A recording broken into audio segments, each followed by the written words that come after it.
कैसे हैं आप लोग। नमस्कार, मैं हूं शरण भाकर और आज हम बात करने वाले हैं ब्लड के बारे में, रक्त के बारे में। क्या होता है, कितने प्रकार होते हैं, किस प्रकार से हमारे शरीर में ये काम करता है। तो शुरू करते हैं इस वीडियो को बिना किसी। रक्त क्या होता है, कैसा होता है, कैसा दिखाई देता है। रक्त होता है एक तरल संयोजी ऊतक जो हमारे शरीर के सभी कोशिकाओं तक सभी पोषक तत्वों को पहुंचाने का काम करता है। इसकी मात्रा मनुष्य के अंदर लगभग 5 से 6 लीटर होती है। जो रक्त होता है इसका पीएच मान होता है 7.4, यानी ये क्षारीय प्रकृति का होता है।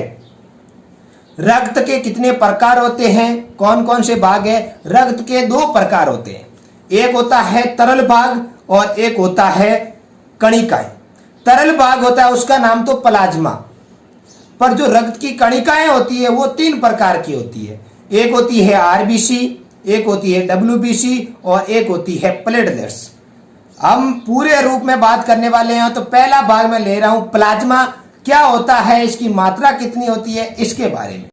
प्लाज्मा तरल होता है और इसके अंदर 92% 92% वाटर होता है और 8% के अंदर जो कार्बनिक और अकार्बनिक पदार्थ घुले हुए होते हैं, जिसमें आयन भी हो सकते हैं, आयरन भी हो सकता है और वो सभी अकार्बनिक और कार्बनिक पदार्थ जो प्लाज्मा के अंदर घुले हुए होते हैं। अब हम बात करने वाले हैं रक्त कणिकाओं के बारे में। रक्त कणिकाओं में सबसे पहला भाग है आरबीसी। आरबीसी जो होती है ये कणिकाओं का 99% होती है। जितनी सारी कणिकाएं होती है उसका 99% आरबीसी होती है। इसका आयु काल जो होता है वो 120 दिन का होता है और एक मनुष्य के शरीर के अंदर जो आरबीसी की संख्या है वो 50 से 55 लाख कणिकाएं होती है।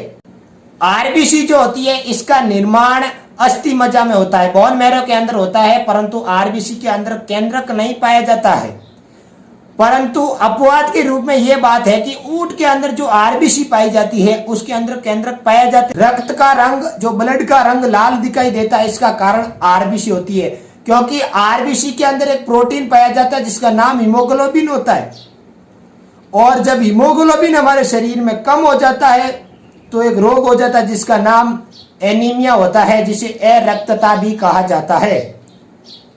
जब हमारे शरीर में लोहे तत्व की कमी होती है, आयरन की कमी होती है, तो हमारे शरीर में हीमोग्लोबिन कम होता है और हीमोग्लोबिन कम होता है तो हमारे शरीर में एनीमिया होता है।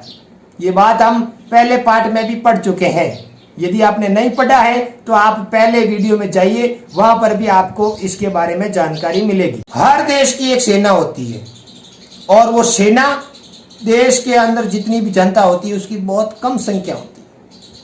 वैसा ही हम बात करने वाले हैं आरबीसी और उसके बाद में हम करने वाले हैं डब्ल्यूबीसी के बारे में। डब्ल्यूबीसी यह सैनिक कणिकाओं के नाम से जानी जाती है। ये श्वेत रक्त कणिकाएं जो होती है इसे सैनिक कणिकाएं भी कहा जाता है। क्यों कहा जाता है, क्योंकि ये शरीर में आने वाले जो प्रतिजन होते हैं, एंटीजन होते हैं, जो रोगाणु होते हैं, उनसे लड़ने की क्षमता रखती है। लड़ाई करने के लिए सबसे पहले कौन जाएगी, डब्ल्यूबीसी जाएगी।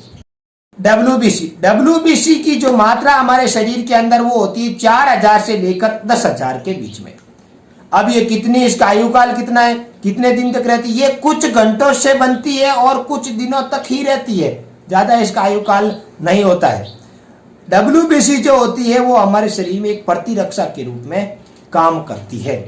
डब्ल्यूबीसी 2 प्रकार की होती है, एक होती है ग्रेन्युलोसाइट और एक होती है एग्रेन्युलोसाइट, यानी कणिकाणु और अकणिकाणु के रूप में। डब्ल्यूबीसी की मात्रा मैंने आपको बताई कि ये 4000 से 10,000 होती है, पर इसकी संख्या बढ़कर जब 1 लाख से पार कर जाती है तो हमारे शरीर के अंदर एक रोग हो जाता है जिसका नाम है ब्लड कैंसर, जिसे ल्यूकोसाइटोसिस भी कहा जाता है। अब हम बात करेंगे प्लेटलेट्स के बारे में। जो ये डिंबाणु है इनका आकार बहुत छोटा, 2 से लेकर लगभग 3 माइक्रोमीटर जितना होता है। इसका आयु काल जो होता है वो 8 से 10 दिन का होता है और इसकी संख्या जो होती है मनुष्य के अंदर वो होती है 1,50,000 से लेकर 4,50,000 के बीच में। पर इसका मुख्य कार्य क्या है कि जो हमारे रक्त का थक्का जमता है, इसका मुख्य कार्य प्लेटलेट्स की संख्या पर डिपेंड करता है। अब हम बात करेंगे कि जो ब्लड होता है, जो रुधिर होता है, इसका हमारे शरीर में क्या कार्य है। पहला इसका काम होता है कि शरीर के अंदर जो ऑक्सीजन और कार्बन डाइऑक्साइड होती है, इनको अच्छे से परिवहन करवाना। दूसरा इसका काम यह होता है कि शरीर के अंदर जो भी अपशिष्ट बनता है, उनको किडनी तक या उत्सर्जी अंगों तक पहुंचाने का काम ब्लड का होता है। अगला इसका काम होता है कि शरीर के अंदर जो अंतःस्रावी ग्रंथियां होती है, और अंतःस्रावी ग्रंथियां जो हार्मोन स्रावित करती है, उनको उन अंगों तक पहुंचाना इनका काम होता है। रुधिर का अगला काम जो होता है वो होता है कि शरीर का पीएच मान नियंत्रित रखता है, और एक काम इसका और है कि शरीर का जो तापमान होता है, इसका नियंत्रण भी हमारे शरीर में उपस्थित ब्लड ही करता है। अब मैं बात करने वाला हूं ब्लड सर्कुलेशन के बारे में, यानी रक्त परिसंचरण के बारे में, किस प्रकार के इसका संचरण होता है। परंतु मनुष्य के अंदर जो रक्त परिसंचरण होता है, इसे दोहरा रक्त परिसंचरण भी कहते हैं। क्यों कहते हैं कि माना कि ब्लड जो शुरू हुआ, जो फेफड़ों से शुरू हुआ ऑक्सीजन को लेकर, फिर वो हृदय के अंदर जाएगा, फिर सभी कोशिकाओं के पास जाएगा, फिर हृदय में आएगा, फिर फेफड़े के पास में आएगा। कहने का मतलब ये हुआ कि जो एक चक्र पूरा करता है, इस दौरान ब्लड 2 बार हृदय से गुजरता है, इसलिए इसे दोहरा परिसंचरण तंत्र कहते हैं। अब मैं आपको 5 ऐसे प्रश्न दे रहा हूं जिनके जवाब आपको कमेंट बॉक्स में देने हैं, ताकि मुझे पता चले कि आपने जो ये वीडियो देखा इससे आपको कितना समझ में आया। ठीक है। और बात हृदय की है, तो हृदय की बात मैं करने वाला हूं अगले वीडियो में। हृदय की क्रिया विधि, उसके आकार, क्या काम है, उसका पूरा जिक्र हम अगले वीडियो में करते हैं। तो बाय बाय, मिलते हैं एक नए वीडियो के साथ।